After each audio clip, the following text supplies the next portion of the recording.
राधे राधे। हरे कृष्णा। कैसे हो आप सभी लोग? आशा करती हूँ आप सभी मंगल में होगे, स्वस्थ होगे, अच्छे होगे। तो आज की सीरीज में हम लोग मैं एक नई सीरीज स्टार्ट कर रही हूँ। इस सीरीज में मैं आपको श्री धाम वृंदावन में घटित सत्य कथाएं और सत्य घटनाओं के बारे में बताने जा रही हूँ, जो कि मैंने साधु संतों के मुख से सुनी है। कुछ घटनाएं मेरे साथ भी हुई हैं और कुछ मैंने साधु संतों के मुख से सुनी है, कुछ मेरे माता पिताजी के साथ भी हुई है। तो मैंने एक साधु संतों के मुख से एक घटना सुनी थी, सत्य घटना बिहारी जी की थी। वो बिहारी सत्य घटना वो श्रीधाम वृंदावन की थी। वही घटना आज मैं आप लोगों के सामने लेके आई हूँ। आशा करती हूँ कि आप सभी को ये सच्ची घटना पसंद आएगी। तो चलिए अधिक विलंब न करते हुए प्रारंभ करते हैं। आज मैं अपने घर के बाहर बालकनी पे खड़ी हुई हूँ और बालकनी पे ये वीडियो शूट कर रही हूँ। मेरा मन करा कि मैं आप लोगों के साथ ये घटना साझा करूँ, क्योंकि मुझे सुबह सुबह इस घटना के बारे में याद आया था कि मेरे गुरुजी ने मुझे ये घटना बताई थी। तो चलिए प्रारंभ करते हैं। मेरे गुरुजी बताते हैं कि एक बार की बात है, श्रीधाम वृंदावन में 5000 से ज़्यादा मंदिर है, जैसे कि आप सभी लोगों को पता है। तो श्रीधाम वृंदावन में एक मंदिर था, उसमें कन्हैया जी की एक मूर्ति बहुत ही अद्भुत, उनके नेत्र बहुत ही अच्छे थे।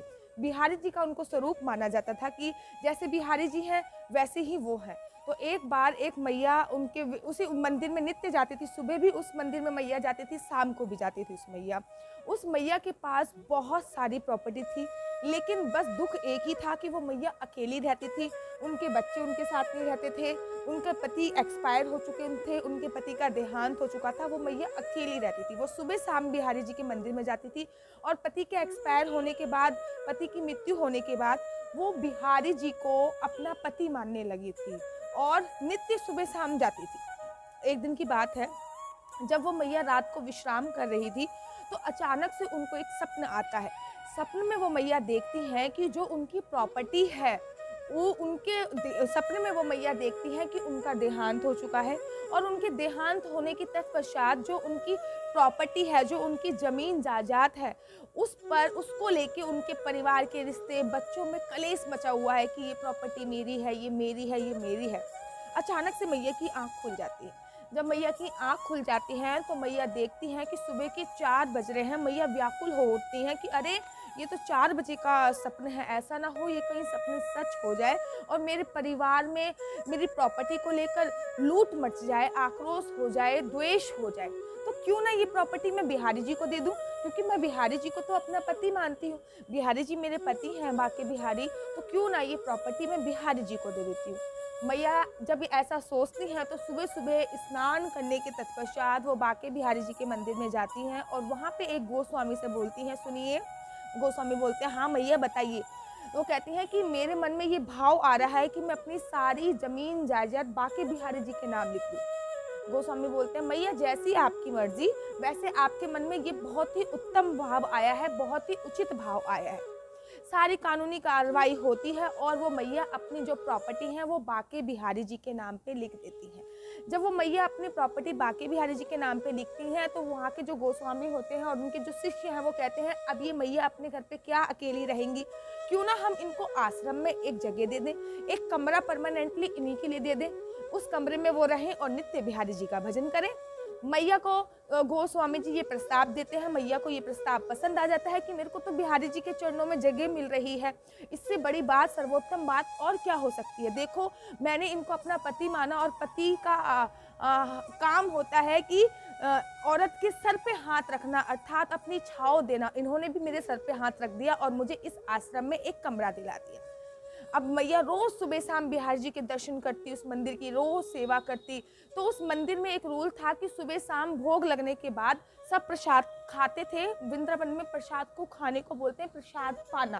तो बाके बिहारी जी को भोग लगता था, उसके बाद सब प्रसाद पाते थे और रात्रि को बाके बिहारी जी को दूध का भोग लगता था और सबके सब दूध का प्रसाद पाते थे। रात्रि के समय की मैं बात बता रही हूँ, जब सोने का समय होता था।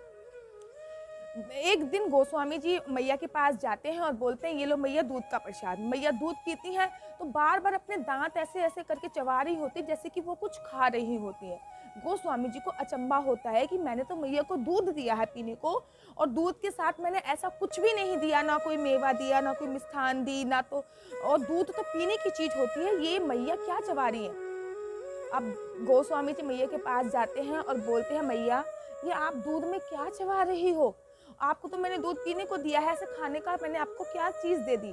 तो मैया बोलती हैं कि अरे गोस्वामी जी, अरे पंडित जी, थोड़ी दूध में मेवा कम डाला करो। मेरे दांत कमज़ोर हो चुके हैं, मेरे दांत इतने कमज़ोर हो चुके हैं कि अब इतनी मेवा मैं चबा नहीं पाती। मुझे दूध पीने में कम से कम आधा घंटा लग जाता है, मेवा चबाने में इतना सारा समय लग जाता है। गोस्वामी कहते हैं कि मैंने तो कोई मेवा डाली नहीं। अरे मैया, हम बिहारी जी को ही मेवा का भोग लगा दें, वही बहुत बड़ी बात है, हम तुम्हें मेवा कहाँ से देंगे। मैया कहती तुमको यकीन नहीं आता तो दूध देख लो। मैया का दूध जब गोस्वामी जी देखते हैं तो उसमें सच्ची में गिलास के नीचे मेवा डली होती है। गोस्वामी जी बड़े अचंभित हो जाते हैं। ऐसा करते करते एक दिन बीता। मैया ने देखा, गोस्वामी जी एक दिन थाली, रोटी की थाली लेके आ गए, खाने की थाली की, मैया लो भोजन पालो।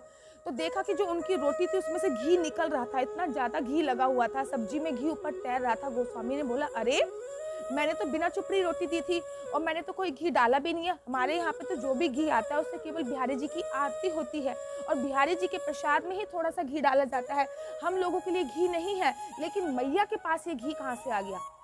गोस्वामी जी के मन में भाव आया, मुझे लगता है कि मैया घी और ड्राई फ्रूट्स जो हैं, मेवा जो है वो चुराती हैं। गोस्वामी जी ने अपने सारे शिष्यों को बुलाया और बोला, इन मैया पे नजर रखो, आज रात्रि को हम सब जगकर इन मैया पर नजर रखेंगे। उस रात्रि को सभी लोग जगते हैं, गोस्वामी भी जगते हैं और गोस्वामी जी के जितने भी सारे शिष्य हैं सभी लोग जगे होते हैं और रात्रि पर मैया पर नजर रखते हैं। लेकिन मैया तो आराम से सो रही होती हैं। नजर रखते रखते सुबह के 4 बज जाते हैं। गोस्वामी जी कहते हैं कि कन्हैया को भी उठाने का समय हो चुका है। गोस्वामी जी अपने गर्भगृह में जाते हैं, यहाँ पे कन्हैया जी सो रहे होते हैं, उनको उठाते हैं तो देखते हैं जो उनके हाथ हैं वो सारे के सारे घी से सने हुए हैं और जो वस्त्र उनको उड़ा रखा था उस पर भी घी टपक रहा है। गोस्वामी जी समझ जाते हैं कि ये तो सब कन्हैया की माया है। गोस्वामी जी को उस मैया से थोड़ी चिढ़ हो जाती है कि मैं 50 साल से इस मंदिर की पूजा कर रहा हूँ, अर्चना कर रहा हूँ, वंदना कर रहा हूँ, भगवान ने आज तक मेरा ख्याल नहीं रखा और इस बूढ़ी मैया का भगवान ख्याल रख देते हैं। बूढ़ी मैया से चिढ़ हो जाती है और गोस्वामी जी श्रीधाम वृंदावन में और उस गाँव के आसपास सारे में ये खबर फैला देते हैं कि मैया का संबंध किसी अवैध व्यक्ति से है, कि इस औरत का संबंध किसी अवैध व्यक्ति से है, ये औरत चरित्रहीन है। अब जैसे ही मैया मंदिर के बाहर निकलती तो जैसे ही कोई औरतें उनको देखती और वो ये आपस में देख के हंसने लगती।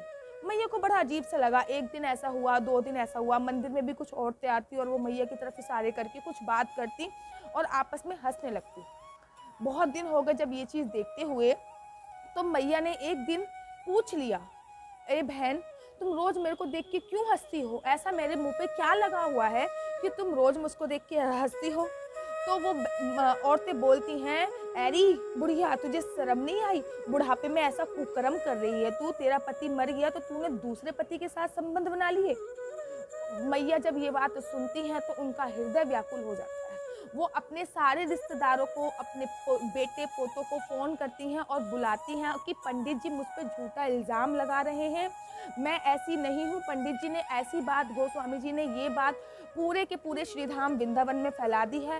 सारे गांव वाले मुझ पे शक करते हैं। जब गांव वालों के साथ उनके बच्चे और गांव वाले प्रधान के पास जाते हैं तो प्रधान बोलते हैं गांव के, और उनके बच्चे बोलते हैं कि हमारी मैया ऐसी नहीं है और अगर इनका संबंध किसी और के साथ है तो चलो, ये बात किसने कही, कहाँ से कही, तो पता चलता है कि मंदिर के गोस्वामी ने ये बात कही है। तो चलो मंदिर के गोस्वामी के पास चलते हैं और चल के पूछते हैं कि आखिर इनका संबंध इसके पास है।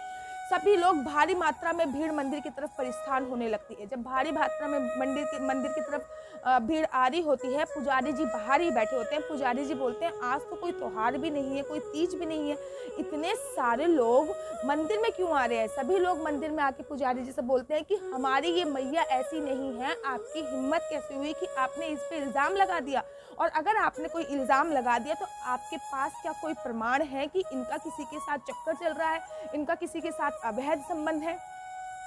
पुजारी जी की आंखों में आंसू आ जाते हैं। पुजारी जी अपना मुख पीछे करके बोलते हैं, ये सामने बैठे हुए हैं ना बाके बिहारी, कन्हैया, मैया का संबंध इन्हीं से है, मैया का चक्कर इन्हीं से चल रहा है, मैया के नाजायज संबंध इन्हीं से है। सभी लोग अचंभित हो जाते हैं, अरे ऐसा ऐसा ऐसा क्यों कह रहे हो? तो पुजारी की कहते हैं कि मेरे को सेवा करते हुए 50 साल हो गई है, आज तक कभी भी कन्हैया ने ना मेरे को घी में चुपड़ के रोटी दी है, ना सब्जी में घी डाल के दिया है, ना दूध में डाल के ड्राई फ्रूट्स दिए हैं। लेकिन इन मैया को आए हुए अभी इस आश्रम में आधा महीना 1 महीना बीता है।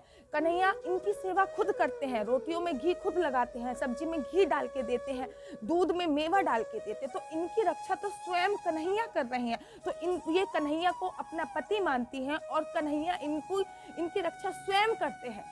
ये देखकर मुझे चिढ़ की भावना हो गई और मैंने मैया पे इल्ज़ाम लगा दिया। लेकिन अब सभी लोगों ने सोचा कि अब मैया का इस आश्रम में रहना खतरे से खाली नहीं है। जब गोस्वामी जी ने उन पे इल्ज़ाम लगा दिया तो आगे जाके पता नहीं क्या क्या इल्ज़ाम लगाएंगे। तो सभी लोगों ने डिसाइड किया कि मैया कुछ दिन हमारे घर पे रहेंगी, कुछ दिन हमारे घर पे रहेंगी, कुछ दिन हमारे घर पे रहेंगी। मैया ने बोला रुको, मैं हर किसी के घर पे रहूंगी और जैसा तुम लोग दोगे मैं वैसा ही खाऊंगी, लेकिन मैं कुछ दिन इस आश्रम में और बिताना चाहती हूँ, कृपया करके मुझे 15 दिन का समय दीजिए। 15 दिन का मैया को समय दिया गया, क्योंकि मैया को यकीन ही नहीं हो रहा था कि बिहारी जी मेरे लिए इतना कर रहे हैं, बिहारी जी मेरी खुद सेवा कर रहे हैं। मैया को इस बात का बिल्कुल भी यकीन नहीं हो रहा था। एक दिन रात्रि का समय था। रात्रि के समय मैया बिहारी जी को याद करते करते गर्भगृह में चली जाती है। मंदिर के दरवाजे अपने आप खुल जाते हैं और देखते हैं कि बिहारी जी के सामने से एक बहुत ज़्यादा तेज निकल रहा होता है।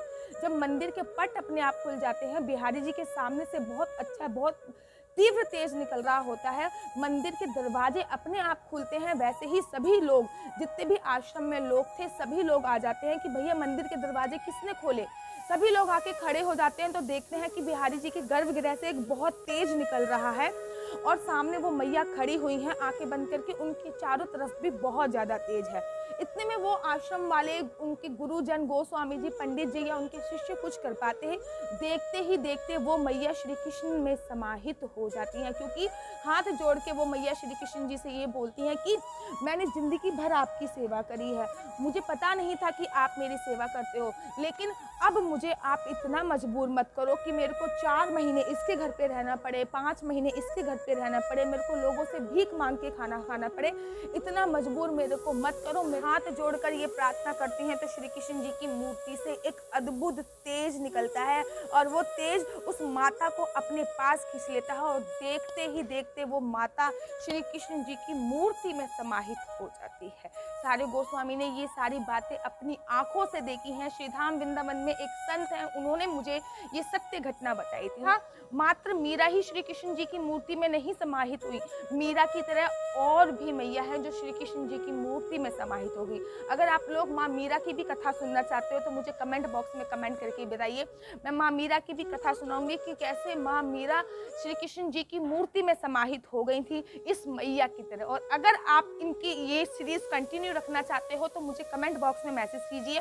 मैं इस सीरीज को आगे बढ़ाऊंगी और श्रीधाम वृंदावन से संबंधित, बाकी बिहारी से संबंधित अनेकों कथाएं आप लोगों के लिए लेके जाऊंगी। अगर आपको मेरी वीडियो अच्छी लगती है तो आप अपना यूट्यूब चैनल हरि बोल को लाइक शेयर सब्सक्राइब करना बिल्कुल भी मत भूलिए।